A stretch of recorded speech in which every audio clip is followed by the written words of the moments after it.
बच्चों, आज हम पढ़ने वाले हैं कक्षा 9 के अध्याय 9 को, जो है बल तथा गति के नियम। इसके पहले हम लोगों ने गति के नियम में दो नियम पढ़ चुके हैं कि किसी वस्तु पे बल लगाकर उसकी अवस्था में परिवर्तित किया जा सकता है, या बल को मापने की विधि को हम लोगों ने पढ़ा हुआ है। अब हम पढ़ने वाले हैं गति के तृतीय नियम को।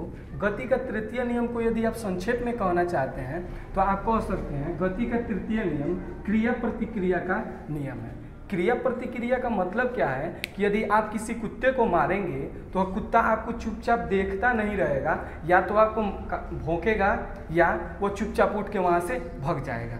यानी कि क्रिया प्रतिक्रिया का मतलब जैसे आपने उसके साथ कुछ क्रिया किया, उसने आपके साथ प्रतिक्रिया किया, इसे कहते हैं क्रिया प्रतिक्रिया का नियम। या आप क्या करेंगे, किसी बॉल को मारेंगे, जैसे फुटबॉल के बॉल को यदि क्या करते हैं कि आप मारते हैं तो आपके पैर में चोट लगती है, यानी कि जैसे आपने क्रिया किया बॉल पे, वो प्रतिक्रिया आपके पैर पे लगाई और आपको चोट लगा, इसे ही कहते हैं क्रिया प्रतिक्रिया का नियम। तो यदि आपको संक्षेप में कहना होगा तो आप कह देंगे क्रिया प्रतिक्रिया के नियम को गति का तृतीय नियम कहा जाता है। लेकिन यदि आपको विस्तार से कहना होगा तो आप कहेंगे जब एक वस्तु दूसरे वस्तु पर बल लगाती है, यानी कि जब एक वस्तु, जैसे मैंने अभी आपको उदाहरण बताया, जब मेरा पैर एक वस्तु दूसरे वस्तु पे यानी कि गेंद पे जैसे कोई बल लगाई तो दूसरी वस्तु भी पहली वस्तु पर, तो दूसरी वस्तु यानी कि वह बाल भी मेरे पैर पर ताछड़ी का बल लगाती है। अब ताछड़ी का बल लगाने का मतलब क्या है? ताछड़ी का मतलब है कि तुरंत बल लगाती है। मैं क्या करता हूँ कि यदि बाल को, या आप क्या करते हैं, एक बॉल को मारते हैं तो आपके हाथ पे क्या चोट, या पैर पे चोट क्या कुछ देर बाद थोड़ी लगता है,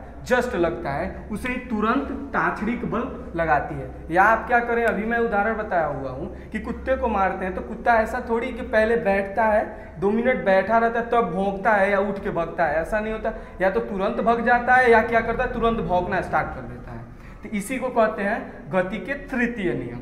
गति के तृतीय नियम में और हमें बातें जाननी चाहिए कि दोनों बल क्या होते हैं, विपरीत दिशा में लगाए जाते हैं। अब दोनों बल का मतलब क्या है? एक पहला बल जो कि पहली वस्तु के द्वारा लगाया गया, और दूसरा बल जो कि दूसरी वस्तु द्वारा पहली वस्तु पर लगाया गया। ये दोनों विपरीत दिशा में होते हैं। यदि पहला बल इस दिशा में होगा तो दूसरा बल इसके विपरीत दिशा में होगा। तभी तो यदि मैं क्या करता हूँ कि इस व्हाइट बोर्ड पे हाथ से मारता हूँ तो मेरे हाथ पे जो चोट लगता है वो विपरीत दिशा में लग रहा है। यह शून्य नहीं होते हैं। अब शून्य नहीं होने का क्या कारण है कि हम लोगों ने बल के नियम में पढ़ा हुआ है कि संतुलित बल और असंतुलित बल। संतुलित बल क्या होता है? किसी पिंड पे यदि विपरीत दिशा में बल लगाए जाते हैं और वह दोनों बराबर होते हैं तो क्या हो जाता है? संतुलित हो जाता है।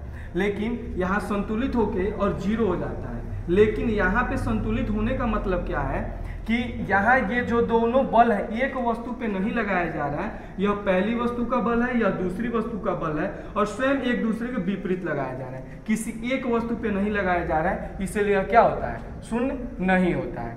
तो अब हम समझ गए कि गति का तृतीय नियम क्या होता है कि जब एक वस्तु पर दूसरी वस्तु द्वारा बल लगाया जाता है तो दूसरी वस्तु भी पहली वस्तु पर उतना ही बल विपरीत दिशा में ताछड़िक लगाती है। या आप इसे संक्षेप रूप में क्रिया प्रतिक्रिया का नियम भी कह सकते हैं। अब यह दोनों बल क्या होते हैं? विपरीत दिशा में होते हैं। ये दोनों बल कभी शून्य नहीं होते हैं। बस इस गति के तृतीय नियम में हमें बस इतना ही पढ़ना था। इसके कुछ उदाहरण मैं आपको बता देना चाहता हूँ कि यदि आप फुटबॉल खेलते हैं तो फुटबॉल खेलते समय बीच में यदि बॉल होता है एक विपक्षी टीम के सामने, तो जैसे यदि बॉल को मारा जाता है, बॉल तो आगे चली जाती है, लेकिन दोनों टीम के जो खिलाड़ी होते हैं आपस में लड़ जाते हैं, और लड़ने से उनके जो शरीर में चोट लगती है यह इसी नियम के द्वारा लगता है। यानी कि जब दोनों एक दूसरे से लड़ते हैं तो दोनों के विपरीत दिशा में बल लगाया जाता है, जिससे कि दोनों खिलाड़ी चोटिल हो जाते हैं। या क्या होता है कि एक कुछ उदाहरण आपकी किताब में दिए हुए हैं, कुछ जो कि बंदूक से गोली चलाने पर बंदूक पीछे धक्का देने लगता है। आप यदि बंदूक देखे होंगे, चलाए तो नहीं होंगे, मुझे जहाँ तक अंदाज है, बंदूक को यदि ऐसे चलाया जाता है तो क्या करते हैं कि जितनी वेग से आगे जाती है उससे थोड़ी सी वेग से हमारे शरीर पे धक्का देती है। या बड़ा वाला बंदूक ले लिया जाए, यदि उसे कंधे पे रख के न चलाया जाए तो होता है क्या कि जितनी वेग से क्या होती है आगे जाती है, उसी से वेग से पीछे आती है। अब क्या है कि यह वेग उस गोली के वेग से कम क्यों होता है? क्योंकि वह बंदूक का द्रव्यमान गोली के द्रव्यमान से अधिक होता है। इसी कारण जो गोली बंदूक पे बल लगाती है या वेग लगाती है वह क्या होता है? गोली की अपेक्षा वेग कम होता है, इसलिए हमारे शरीर को थोड़ा सा धक्का देता है। इसी तरह यदि तोप चलाने वाली बात हुई तो तोप यदि आप रख के चलाते हैं हाथ पे तो आपको कुछ दूर पे ले जाकर फेंक देगा। तोप तो आगे चली जाएगी, लेकिन जो तोप फेंकने वाला यंत्र है वो आपको पीछे कुछ देर पर फेंक देगा। तो इसी कारण बंदूक की गोली इस तृतीय नियम के कारण क्या होती है कि चलाने पे पीछे धक्का देता है बंदूक। या नाविक का नाव से कूदने पर नाव का पीछे होना, यानी कि यदि नाविक है नाव से जैसे कूदता है नाव पीछे कैसे हो जाता है।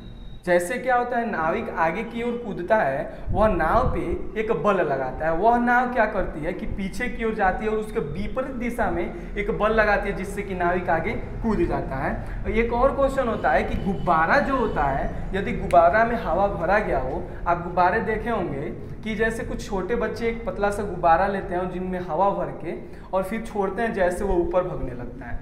और कुछ गोल से गुब्बारे होते हैं वह आगे ऊपर नहीं भगते हैं, इधर उधर भगने लगते हैं। तो ऊपर भगने का क्या कारण है कि आप देखे होंगे उसके मुंह खुला होता है, जिसको कि ऐसे आप मुंह से पाइप को ऐसे आप उसको गुब्बारे में हवा नहीं भर सकते, एक पाइप की सहायता से गुब्बारे में हवा भरा जाता है। तो उसमें अब जैसे उसे हवा को छोड़ा जाता है, गुब्बारा क्या होता है, धीरे धीरे धीरे धीरे ऊपर बढ़ने लगता है। मतलब क्या है कि जिस वेग से हवा नीचे की ओर निकलती है उसके विपरीत दिशा में गुब्बारे पर एक बल लगाती है, जिससे कि वह क्या होता है, ऊपर जाने लगता है। इसी नियम के द्वारा रॉकेट क्या होता है कि नीचे की ओर ज्वलनशील पदार्थ जलते रहते हैं और इसके विपरीत दिशा में रॉकेट ऊपर की ओर जाते रहता है। तब तक के लिए मैं इतना ही वीडियो अपलोड करूंगा। कैमरा वीडियो बंद करके बहुत ही